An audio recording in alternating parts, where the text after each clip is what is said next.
Bismillahirrahmanirrahim. Assalamualaikum warahmatullahi taala wabarakatuh. Alhamdulillah, pada hari ini kita dapat kembali bersama dalam podcast Bicara Siasah. Sebuah podcast yang secara santai membincangkan berkenaan dengan isu-isu politik dan isu semasa, tapi berteraskan fakta dan sumber yang sahih. Dan di platform Bicara Siasah ini kita akan tampilkan pimpinan-pimpinan utama yang terlibat secara langsung bagi memberikan pemahaman dan gambaran yang tepat berkaitan dengan isu-isu semasa yang ditampilkan, yang dibicarakan. Bukannya berbentuk persepsi yang sengaja dibuat-buat untuk memburukkan sesuatu isu. Dan di pentas ini, pada hari ini saya bersama-sama dengan seorang tokoh pimpinan Kerajaan Negeri Kelantan bagi mengulas serta mengupas satu isu yang sedang hangat diperkatakan di negara kita pada hari ini. Jadi bersama dengan saya di studio pada ketika ini ialah Yang Berhormat Ustaz Muhammad Asri bin Daud. YB, terima kasih kerana bersama-sama dengan Bicara Siasah pada hari ini. Dan untuk kepada para penonton di luar sana, Ustaz Asri ini merupakan Esko Pembangunan Islam, Dakwah Penerangan dan Hubungan Seranta Negeri Kelantan, merangkap Ketua Penerangan PAS Negeri Kelantan.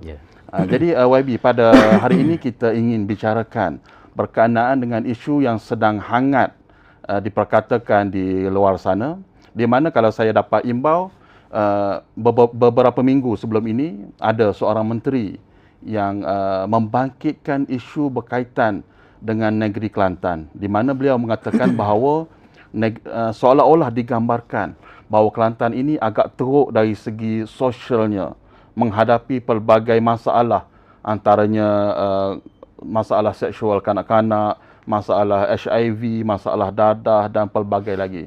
Dan tambah memburukkan lagi, ada juga ahli-ahli parlimen yang membawa isu ini di dalam parlimen. Antaranya ialah ahli parlimen Jelutong. Dan yang terbaru ini ahli parlimen daripada Kampar, Perak, juga membawa isu yang sama. Sedangkan penjelasan-penjelasan telah diberikan daripada pihak Kerajaan Negeri Kelantan, termasuk Timbalan Menteri Besar Kelantan telah menjelaskan dalam satu sidang media dengan membentangkan fakta-faktanya. Jadi pada hari ini Bicara Siasah ingin mendapatkan gambaran yang lebih mendalam, perbincangan yang lebih teliti. Adakah benar dakwaan-dakwaan ini ataupun ini merupakan satu persepsi yang sengaja dibuat-buat untuk menjadikan Kelantan ini sebagai satu bahan perbincangan. Jadi sebagai pembukanya YB, kenapa Kelantan yang selalu menjadi tumpuan, Kelantan yang selalu menjadi bahan perbincangan di negara kita ini, YB? Bismillahirrahmanirrahim. Assalamualaikum warahmatullahi wabarakatuh. Alhamdulillah, ya, pada hari ini kita dapat berbual bicara dalam Bicara Siasah pada kali ini. Terima kasih kepada pihak moderator dan urustia, termasuklah penonton. Berbalik kepada beberapa persoalan tadilah yang telah ditanyakan oleh peringkat moderator tadi, ialah hari ini kita lihat Kelantan sentiasa dihujani pelbagai isu-isu, termasuklah naratif-naratif yang memburukkan imej kerajaan negeri dan negeri Kelantan tersendiri. Jadi saya melihatnya, kalau kita lihat dalam surah Al-Falaq ayat 5, Allah SWT sebut wa min syarri hasidin idza hasad. Maksudnya daripada orang yang berdengki apabila dia mencetuskan kedengkian dia tersebut. Jadi maksudnya kita kena berlindung daripada golongan ini, termasuklah golongan yang dia menaruh satu dengki, dia tak puas hati dengan kerajaan, dengan apa-apa agenda yang telah dilakukan oleh kerajaan ataupun individu yang menyebabkan mereka melakukan satu perbuatan yang mana mencemarkan atau ingin menjatuhkan individu ataupun kerajaan tersebut. Itulah sikap pendengki.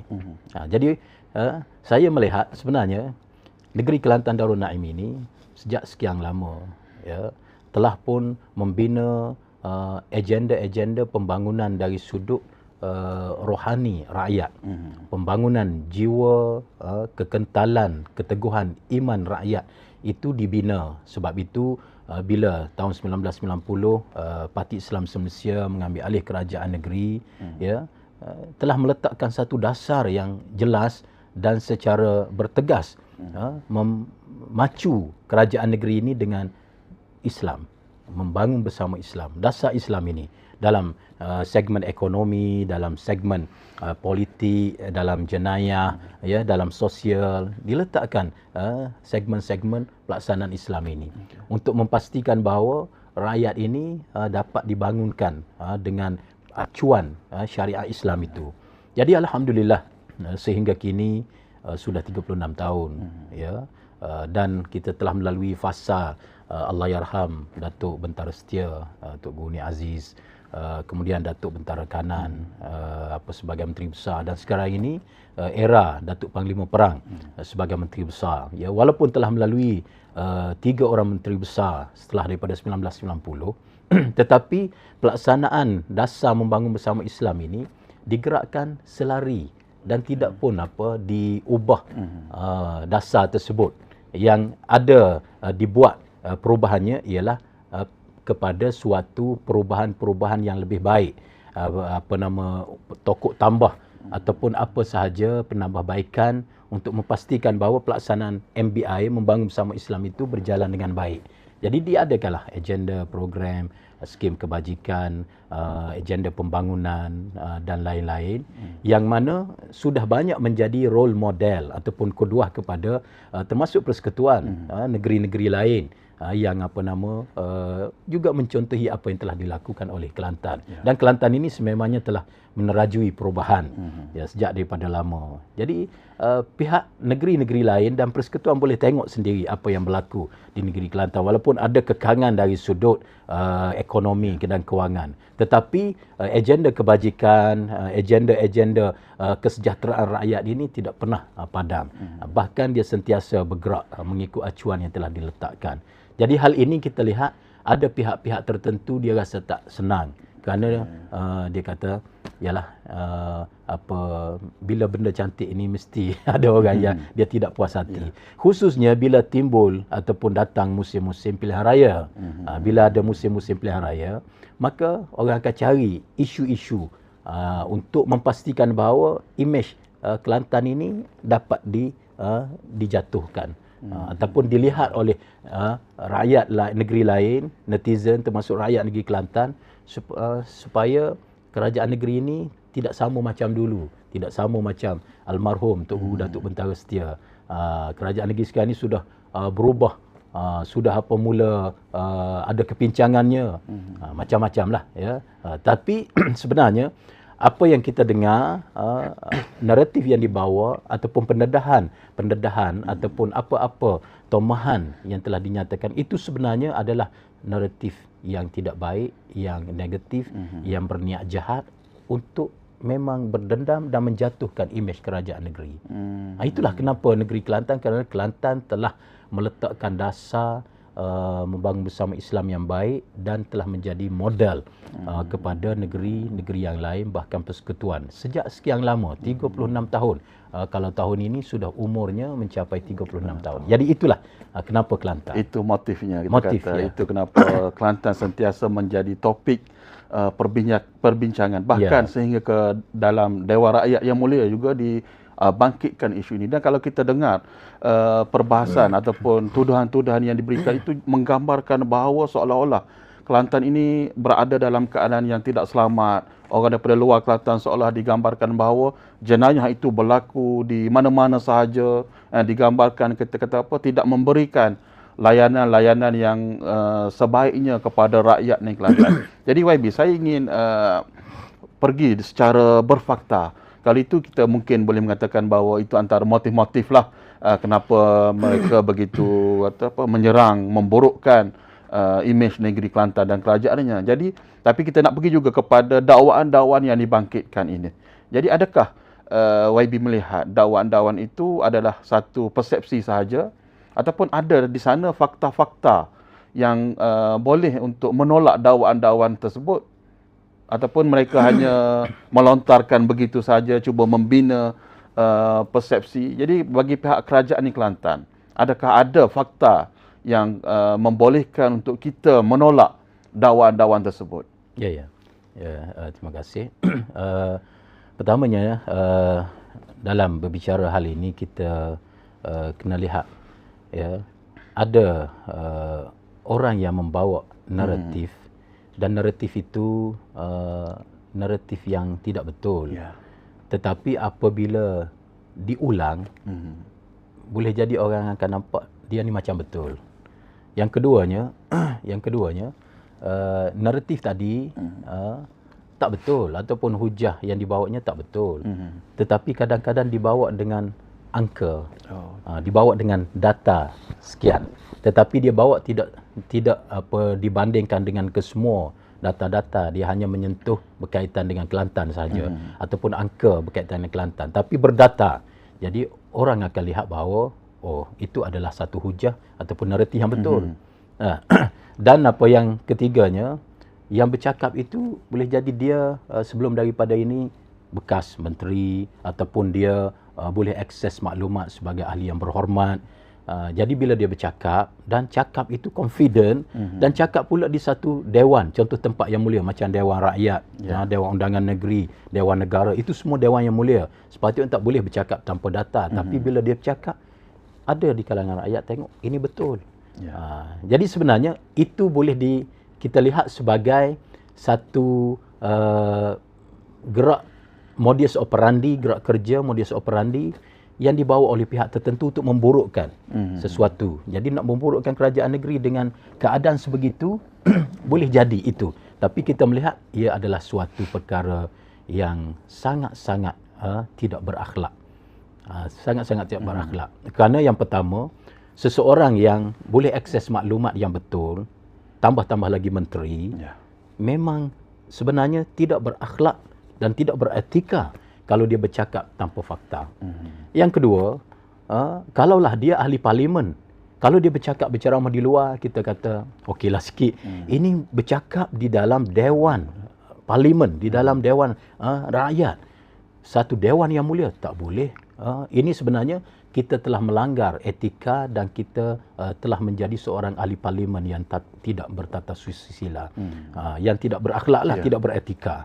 Ya, begitulah juga pihak yang berbahas tanpa fakta, bahkan sebenarnya sepatutnya dia kena bahas dengan adil, melihat kepada fakta-fakta yang telah dikeluarkan oleh pihak yang absah daripada jabatan-jabatan kerajaan persekutuan sendiri.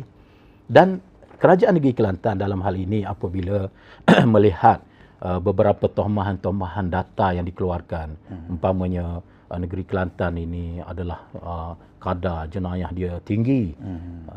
Kalau kita tengok Jabatan Perangkaan DOSEM, pada tahun 2025 telah mengeluarkan data statistik, di mana dalam statistik jenayah Malaysia 2025, Jabatan Perangkaan Malaysia DOSEM ini telah keluarkan data yang berlaku bagi tahun 2024, di mana Kelantan ini telah merekodkan 2,296 kes jenayah indeks. Memang ada, tapi kes sebenarnya yang tertinggi adalah negeri Selangor. Kenapa tidak disebut? Kerana Selangor telah merekodkan sebanyak 11,910 kes jenayah indeks. Maksudnya bukan Kelantan yang tertinggi, tapi Selangor. Jauh perbezaan. Jauh perbezaan. Jadi kenapa kata Kelantan tinggi? Begitu juga dalam jenayah seksual. Kalau kita tengok dalam keganasan seksual, data pada tahun 2024 yang telah dikeluarkan dalam statistik jenayah Malaysia 2025 oleh DOSEM sendiri, di mana Kelantan memang kita tak nafikan ada kes jenayah seksual, bukan kata tidak ada, walaupun macam mana negeri membangun bersama Islam, ada kes jenayah juga, kes seksual juga. Ada di mana-mana negara, di mana-mana negeri, dan kita pun hatta di Kelantan kita akui berlaku. Tapi kita kena melihat kepada keadilan, lihat kepada fakta dan angka yang sebenar. Jadi bila DOSEM telah keluarkan, Kelantan kes keganasan seksual ada 330 kes yang berlaku. Tapi negeri yang paling tinggi kes jenayah seksual bagi kod 2024 adalah Selangor, di mana dia mencatatkan 1308 kes. Selepas Selangor, Johor 681 kes. Selepas Johor, Sabah 573 kes. Selepas Sabah, Perak 543 kes. Dan selepas itu Penang 388 kes. Maknanya Kelantan selepas daripada itu 330. Di mana tingginya Kelantan? Jadi kenapa tidak dikatakan Kelantan tinggi sebelum daripada ini ataupun yang lebih tinggi daripadanya? Kita kena sebutlah. Jadi hanya tuju kepada Kelantan dengan niat untuk memburukkan dan menjatuhkan imej Kelantan ini tak betul. Jadi sebab itu apabila kita tengok kepada angka, angka ini dikeluarkan oleh Persekutuan, bukan angka negeri, angka daripada Jabatan Perangkaan. Jadi sepatutnya ahli-ahli parlimen dan juga menteri yang bercakap, menteri itu hendaklah akses angka yang sebenar. Bahkan kalau kita tengok sebenarnya pada tahun 2024, eksploitasi seksual terhadap kanak-kanak, Kelantan sifar kes. Tidak ada kes pun berlaku pada 2024. Di mana negeri-negeri lain ada, tapi saya tak rujuklah kes. Tapi Kelantan direkodkan tidak ada kes. Termasuklah juga Kelantan tiada sebarang kes pada tahun 2024 yang melibatkan penculikan terhadap kanak-kanak, kecuaian terhadap kanak-kanak. Tidak ada kes pun pada 2024. Tapi bagaimana boleh dikatakan Kelantan tertinggi? Termasuk kes rogol di bawah umur. Sebenarnya kalau tengok Jabatan Perangkaan yang keluarkan 2024 juga, rogol di bawah umur berlaku di Kelantan ada 128 kes. Ya. Tetapi yang mencatatkan kes tertinggi ialah negeri Selangor, 288 kes. Kemudian Johor 207, kemudian Sabah 207, kemudian Johor 198 kes. Maknanya bukan Kelantan. Bukan berada pada top 3. Bukan top 3. Bukan 3 yang tertinggi. Bukan 3 yang tertinggi. Jadi maksudnya, kalau kita merujuk kepada angka-angka data yang telah dikeluarkan tersebut, maksudnya di negeri-negeri lain pun kalau kita nak banding, teruknya berlaku kes sebagaimana yang disebutkan tadi. Termasuklah HIV dan juga dadah. Saya merujuk kepada ucapan yang telah dikeluarkan oleh Timbalan Menteri Kesihatan ketika mana dia bercakap di Dewan Negara pada 25 hari bulan Mac 2025, di mana kes yang melibatkan HIV AIDS ini yang tertinggi dalam negara kita pada tahun 2025 tersebut ialah Selangor, di mana 1085 kes, iaitu bersamaan dengan 34.1%. Kemudian wilayah Persekutuan Putrajaya ada 365 kes bersamaan dengan 11.4%. Kemudian Sabah 344 kes iaitu 10.8%. Kelantan tak sebut pun. Jadi maksudnya ini kadar HIV dan AIDS. Jadi tak betul kalau kita nak kata Kelantan tertinggi semua aspek. Dari sudut dadah sendiri pun sebenarnya Kelantan bukanlah negeri yang tertinggi bagi semua indikator dadah. Kalau kita merujuk kepada contoh perbekalan dadah. Perbekalan dadah ni di Kelantan kita ada 1,513 kes. Tetapi di Selangor ada 2,716 kes. Lagi tinggi. Jadi dia banyak bahagian dari sudut pengedar, dari sudut orang yang hisap dadah. Jadi maksudnya tidak betul untuk kita spesifikkan bahawa Kelantan ini tinggi semua aspek, semua hal. Ini sebab itu berdasarkan fakta dan data-data daripada Kerajaan Persekutuan juga yang diakses, yang semua maklumat ni semuanya boleh diakses oleh semua rakyat. Kita melihat bahawa motif mereka yang bawa isu ini sekarang, khususnya dalam tempoh pilihan raya di negeri Johor dan akan berlaku pilihan raya di negeri Sembilan, adalah semata-mata untuk memburukkan perjuangan yang dibawa oleh negeri Kelantan. Dan Kelantan ini jadi sebagai sebuah negeri contohlah dalam membangun bersama Islam, Parti Islam Malaysia PAS yang pemerintah negeri. Jadi nak memburukkan bahawa PAS macam ni lah. Kalau negeri PAS macam ni lah.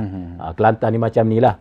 Jadi dia juga akan memberi kesan di dalam kempen-kempen pilihan raya di tempat-tempat tertentu. Sebab itu kita kata ini adalah satu motif yang berniat jahat kepada kerajaan negeri Kelantan itu sendiri.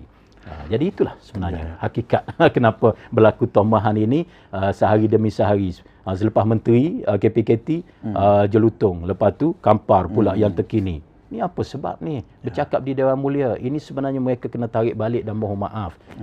Rujuk balik fakta yang sebenar. Sebab sebelum daripada ini, dalam minggu lepas, kita dah keluar dah.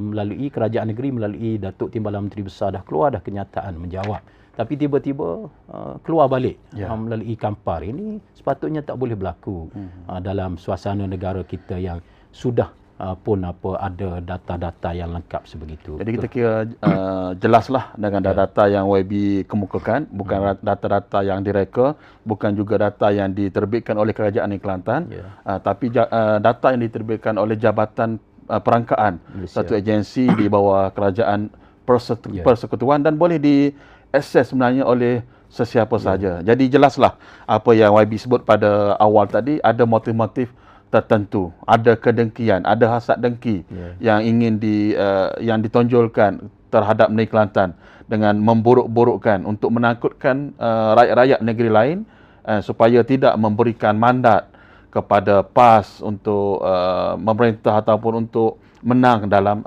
pilihan raya. Cuma YB tadi YB ada sebutlah mengatakan bahawa ada kes-kes yang berlaku tidak dinafikan oleh pihak kerajaan negeri, dan juga kita ingin tahulah kalau itu yang berlaku, ada kes-kes yang berlaku dan ada juga netizen di luar sana membangkitkan apa tindakan-tindakan, apa langkah-langkah yang diambil oleh kerajaan negeri Kelantan. Adakah membiarkan begitu saja ataupun ada langkah-langkah sama ada pencegahan ataupun langkah-langkah penguatkuasaan untuk supaya boleh mengawal dan mengatasi masalah jenayah dan pelbagai lagi yang disebutkan ini, YB. Sememangnya kerajaan negeri Kelantan sejak daripada dahulu lagi mengekang hal ehwal yang berkaitan dengan gejala sosial yang berlaku di peringkat rakyat, dan terkini kerajaan negeri sudah menubuhkan jawatan kuasa menangani gejala sosial. Sekarang ni dipengerusikan oleh Esko Pendidikan dan Pendidikan Tinggi lah, Datuk Haji Waroslan, di mana jawatan kuasa menangani gejala sosial ini memang kita bermesyuarat dan bekerjasama dengan agensi-agensi persekutuan untuk memastikan bahawa tidak berlakunya gejala sosial, kes-kes yang melibatkan jenayah, kes-kes yang melibatkan hal ehwal pelajar-pelajar di sekolah, baik di pengajian, institusi pengajian rendah, menengah, tinggi, termasuklah juga tidak melebar luas hal aktiviti-aktiviti yang berkaitan dengan yang menyeleweng, yang bersalahan dengan tuntutan Islam dan juga yang bersalahan dengan etika dan undang-undang yang telah ditetapkan. Jadi benda ini ada bajet khas yang telah diletakkan oleh kerajaan negeri, dan sememangnya saya ingat selepas daripada PKP dahulu, jawatankuasa ini mula bergerak dengan baiklah. Ada jawatan ada mereka-mereka yang tertentu yang dilibatkan daripada sama ada pihak persekutuan, daripada pihak negeri, untuk berbincang bersama dalam menangani isu-isu gejala sosial dengan peruntukan yang ada. Dan alhamdulillah kita dapat juga peruntukan daripada pihak persekutuan melalui Wan Ihsan. Jadi juga diguna untuk membangunkan agenda-agenda ataupun program-program yang tertentu yang sesuai dalam jawatankuasa yang diputuskan oleh jawatankuasa menangani gejala sosial.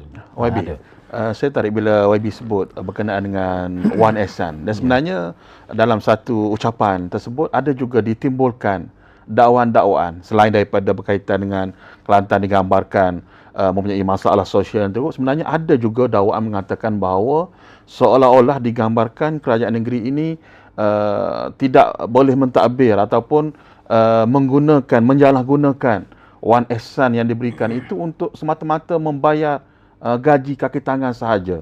Jadi sejauh mana pihak kerajaan negeri sebenarnya bila diberikan wan ihsan yang sebenarnya sepatutnya merupakan royalty sebenarnya, tapi diberikan dalam bentuk wan ihsan, dan ada dakwaan mengatakan wan ihsan itu tidak digunakan dengan cara yang betul, dihabiskan dengan untuk membayar gaji kaki tangan kerajaan negeri saja. Ya.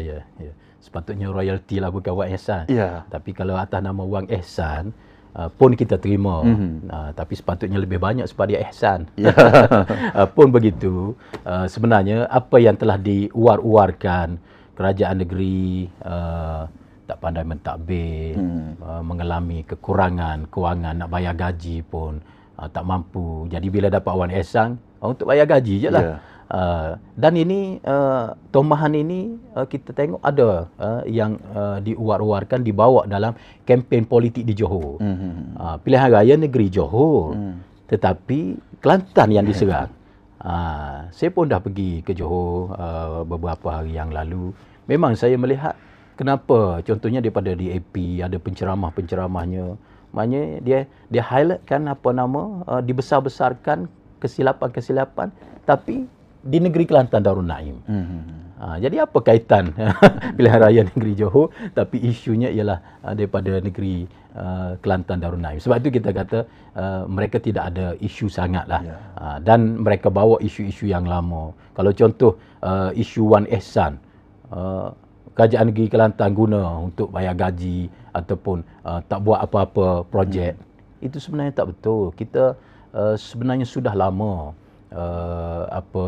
mengeluarkan jawapan apabila telah diuar-uarkan perbelanjaan itu tidak menepati mengikut apa yang mereka katakan.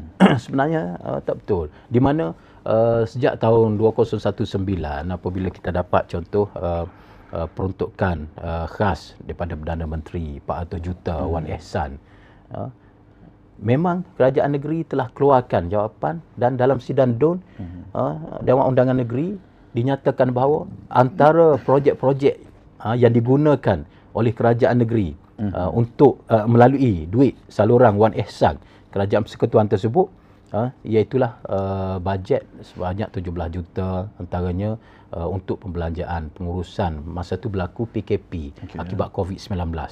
Jadi boleh digunakan untuk beberapa agenda-agenda membantu usahawan-usahawan kita yang terkesan pada masa itu, termasuklah usahawan-usahawan kecil wanita, sumbangan kepada mereka one off diberikan melalui duit wan ihsan. Kemudian ada pinjaman mudah kepada AKSB untuk pembangunan bekalan air kepada rakyat, termasuklah juga bantuan kepada para petani yang mengalami masalah pembekalan air pada masa itu, Kemudian bayaran tambahan baru untuk kita bina satu bangunan baru di pejabat tanah Kota Baru, buat satu bangunan baru tambahan. Jadi itu pun digunakan dengan wan ihsan, termasuklah kita membuat pinjaman kepada kerajaan untuk rumah mampu milik di Badang, dan juga pinjaman mudah kepada pihak PBT lah untuk menyelenggarakan hal awal yang berkaitan dengan perumahan, dan kita tambah untuk pembangunan rumah duafa, rumah yang rakyat, rumah duafa, sama ada rumah duafa itu untuk dalam bantuan membina baru ataupun membantu untuk kita membaiki rumah-rumah yang usang dan lain-lain. Jadi digunakan juga dengan peruntukan yang telah disalurkan melalui wang ihsan. Jadi semuanya ada data daripada kerajaan. Bukan kerajaan ni ambil untuk beli kenderaan sebagaimana ditularkan, ini bayar gaji. Gaji cukup. Tak ada masalah di negeri Kelantan Darul Naim ini. Itu jadi kenapa benda yang telah dijawab pada 2019 2020 kemudian 6 tahun kemudian dibawa balik dalam kempen pilihan raya. di Johor. Apa sebab? Maksudnya kita tahu bahawa ini adalah niat yang tidak baik untuk menjatuhkan kempen-kempen kepada parti, calon daripada parti Islam Semalaysia lah. Sudah tentu yang kita melihat begitu, ataupun daripada Perikatan Nasional pada hari ini. Jadi kata data-data ataupun jawapan-jawapan tadi sebenarnya boleh didapati, boleh diakses. Dan rasanya di media sosial pun boleh didapati kerana telah dijawab oleh kerajaan negeri ke mana kita kata mana perginya penggunaan wang ihsan tersebutlah. Dan sebenarnya tidak menjadi satu persoalan sebenarnya, tapi dibangkitkan dengan tujuan-tujuan yang tertentulah. Boleh dikatakan berkait dengan pilihan raya, musim pilihan raya sedang berlangsung sekarang inilah. Dan sebenarnya ada satu lagi persoalan yang dibangkitkan, dan ada setengah pihak ni dia kadang-kadang dia lebih suka bernostalgia lah dan membandingkan, kita kata apa, zaman Tok Guru dulu tidak seperti ini, begini. Dan yang terbaru ni ada mantan lah bekas pimpinan kita dahululah yang menyebut bahawa di Kelantan ini sudah tidak ada majlis zikir, selawat dan sebagainya lah. Jadi dari segi YB sendirilah selaku Esko yang berkaitan dengan pembangunan Islam dan juga Ketua Penerangan PAS Negeri Kelantan, sejauh mana dakwaan ini kita kata yang ditimbulkan oleh mantan pimpinan kita dahulu juga sebenarnya, Kelantan seolah digambarkan sudah semakin kurang Islamiknya, sudah makin cair dia punya, sudah kekeringan lah rohaninya. Okey, terima kasih. Saya pun ada dengar kenyataan tersebutlah. Tak sama macam dulu, agak kekeringan, tidak ada majlis zikir. Saya pun tak faham sebenarnya apa yang dimaksudkan tidak ada majlis zikir tersebut. Di peringkat kalau kita tengok di peringkat parti itu sendiri, kita sememangnya ada program-program kerohanian dan tarbiyah yang tetap. Dan ini contoh kita kata apabila kita ada majlis kuliah haraki, kita ada usrah, kita ada liqab fikri, bahkan ada tamrin yang telah dilakukan. Semuanya ini ada agenda tersendiri, dan agenda majlis zikir itu sentiasa ada. Macam maksurat yang dibacakan semua, ini adalah majlis zikir lah. Bahkan sebenarnya parti PAS ini apabila kita berhadapan dengan apa sahaja isu-isu yang besar, perhimpunan, majlis yang besar, apatah lagi pilihan raya, maka PAS ini akan ada pasukan munajatnya. Takkan kita nak kata ini pasukan munajat PAS telah diketuai oleh sekian simpulan setiausahanya seramai berapa orang, mereka lakukan munajat mereka di rumah ini, di don ini siapa nama ini. Tidak semua apa yang dilakukan ini didedahkan, khususnya berkaitan dengan amalan-amalan rohani. Amalan rohani ini adalah amalan yang kita tidak boleh nak dedahkan sesuka hati, dan kita ajar ahli-ahli yang ada dalam parti PAS ini supaya mereka ikhlas, bukan saja amalan berkaitan dengan amalan rohani, tetapi amalan-amalan mereka, agenda-agenda pelaksanaan seharian mereka itu pun kena ikhlas. Pergi ke pejabat, mereka bekerja, semua kena ikhlas. Jadi amalan rohani apatah lagi. Jadi takkan kita nak maklum ada majlis zikir. Ni dekat pilihan raya.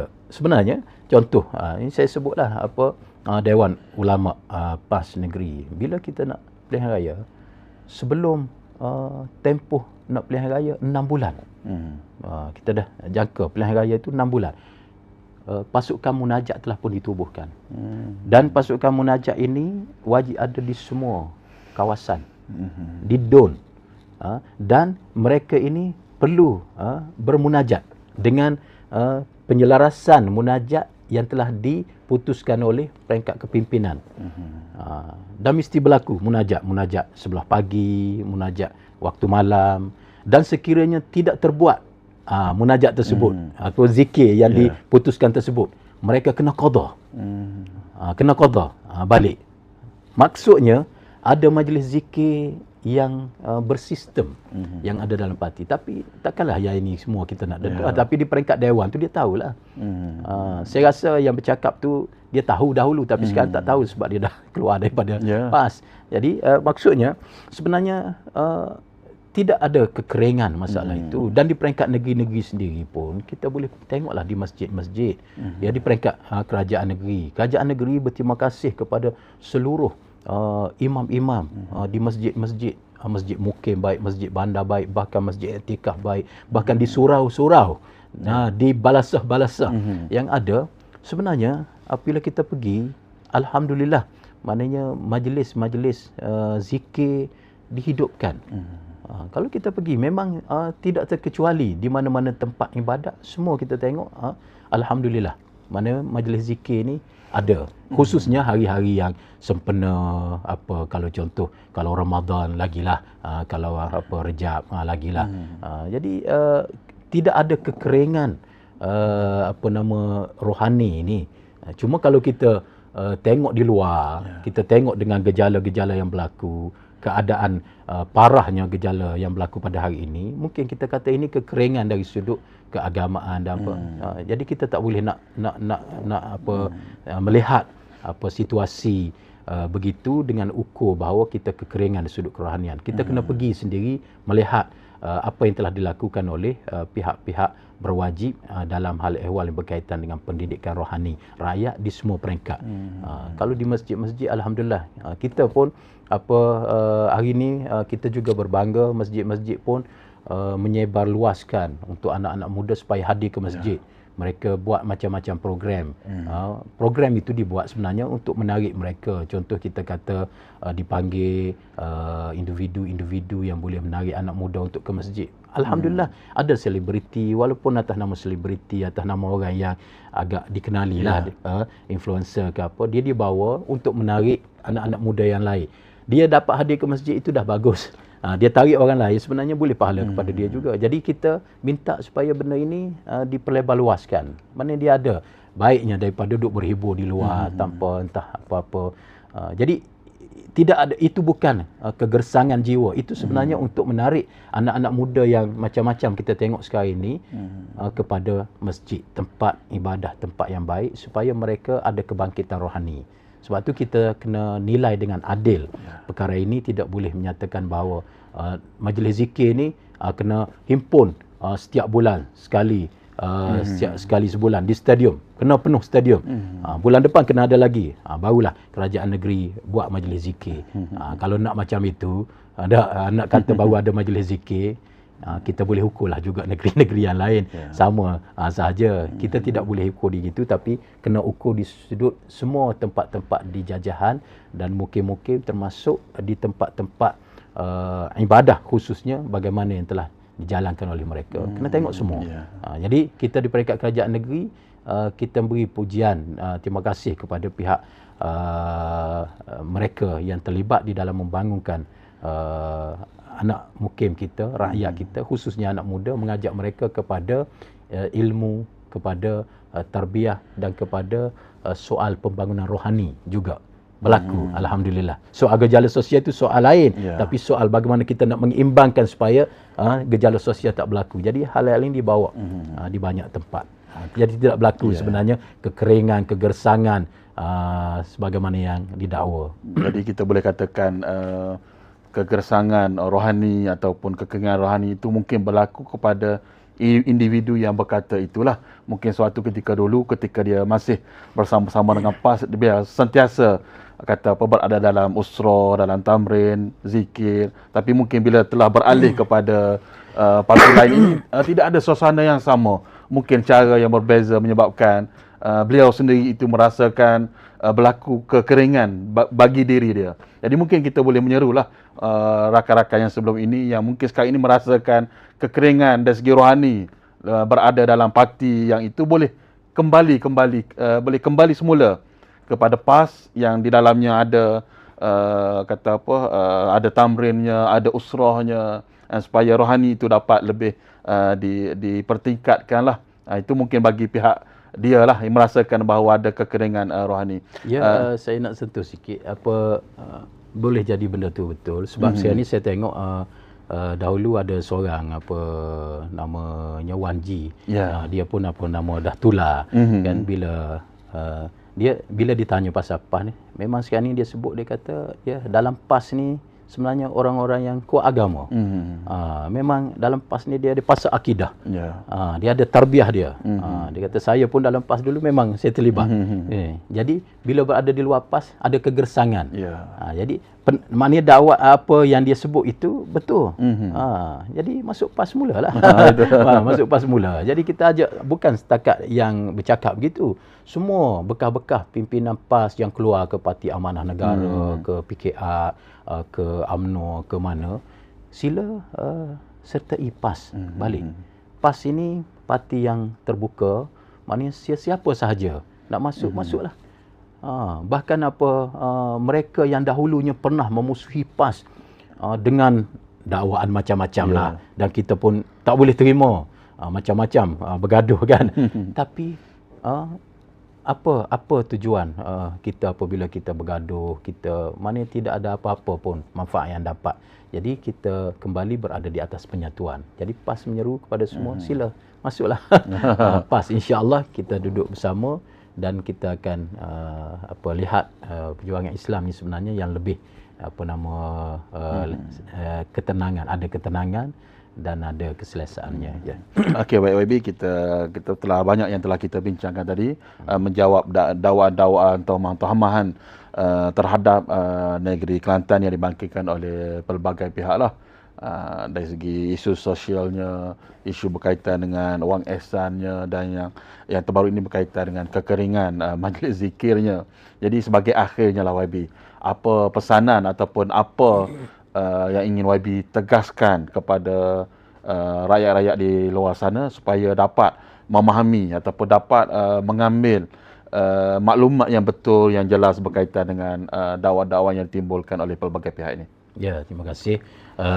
Sayanya melihat dalam suasana situasi sekarang inilah, era AI dan era masyarakat yang kita nampak stresnya melampau di semua peringkat, ya, maka pertama sekalinya ialah kita mesti berada di atas saling tolong menolong, bantu membantu, ta'awun, ya, di antara satu sama lain. Kita kena hidupkan suasana ta'awun ini, tolong menolong, bantu membantu ini. Tidak boleh untuk kita bergerak sendirian. Ataupun kalau kita satu parti pun kena bergerak secara seiringan dan ada gabungan. Parti Melayu Islam, apatah lagi orang Islam, dia Melayu Islam. Hendaklah dia fikirkan satu gabungan yang mantap untuk mempertahankan pelaksanaan Islam tadi. Inilah hadaf ataupun satu objektif yang akhir kita nak capai. Kita nak keredaan Allah Subhanahu Wa Taala. Jadi kalau kita fikir nak berapa kerusi, kita nak siapa yang mentadbir Putrajaya, kita nak berebut itu, berebut ini, mana tidak berkesudahan. Jadi kena ada ta'awun itu. Jadi kena fikirkan dengan keimanan, ya. Jadi peringkat rakyat pun macam itu juga, mana kita kena lebar luaskan ta'awun, bantu-membantu di antara satu sama lain. Walaupun kita tengok, dia berlainan parti dengan kita, tapi dia susah, dia berada sebelah rumah kita, dia jiran kita, kita kena bantu. Jadi saya nak suruh supaya kita kena hidupkan suasana bantu-membantu, ta'awun di kalangan kita, sama ada personal kita di peringkat jiran, di peringkat masyarakat setempat, komuniti, dalam negeri, bahkan dalam negara.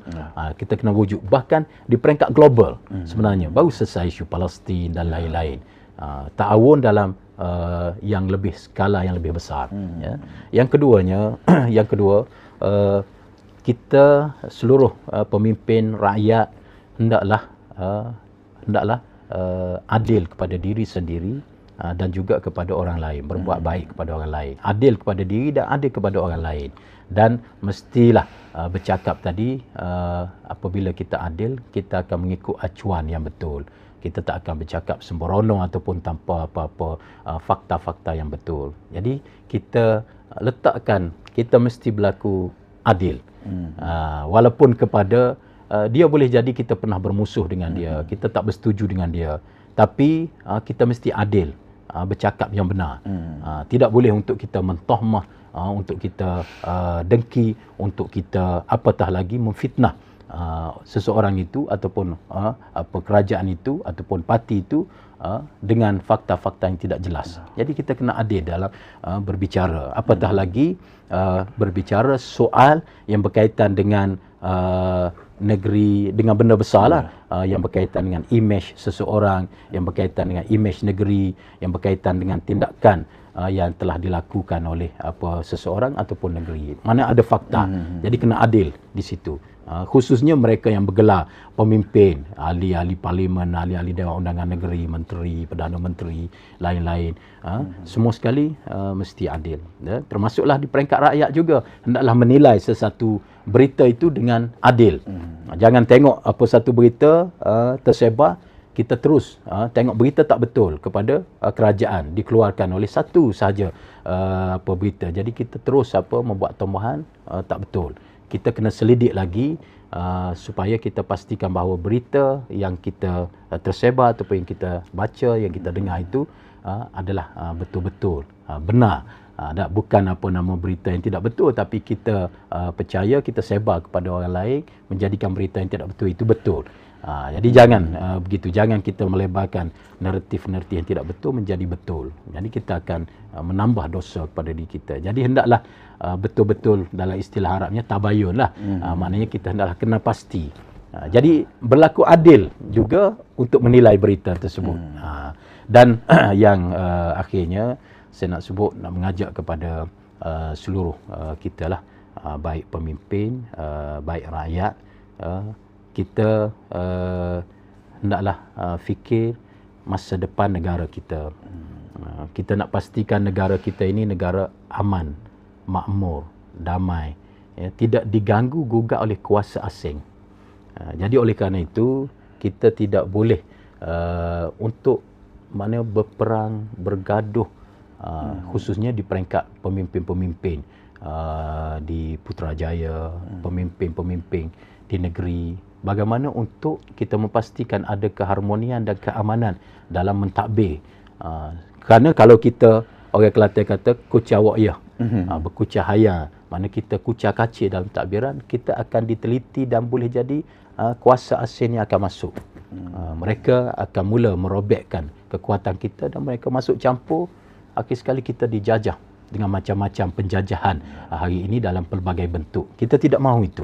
Dia bahaya kepada negara, negeri kita, bahkan generasi masa depan, generasi kita nanti. Jadi oleh kerana itu, fikirlah macam mana untuk kita berada di atas jalan sepakat dan pastikan bahawa ketuanan Islam sebagaimana perkara 3 perlembagaan kita, Islam itu agama persekutuan, dapat dilaksanakan secara melebar dan tanpa apa-apa gangguan dan kesukaran di peringkat Dewan Rakyat untuk kita meluluskan sesuatu hal ehwal tersebut. Jadi mereka-mereka yang bukan Islam yang boleh terima persoalan itu tak ada masalah.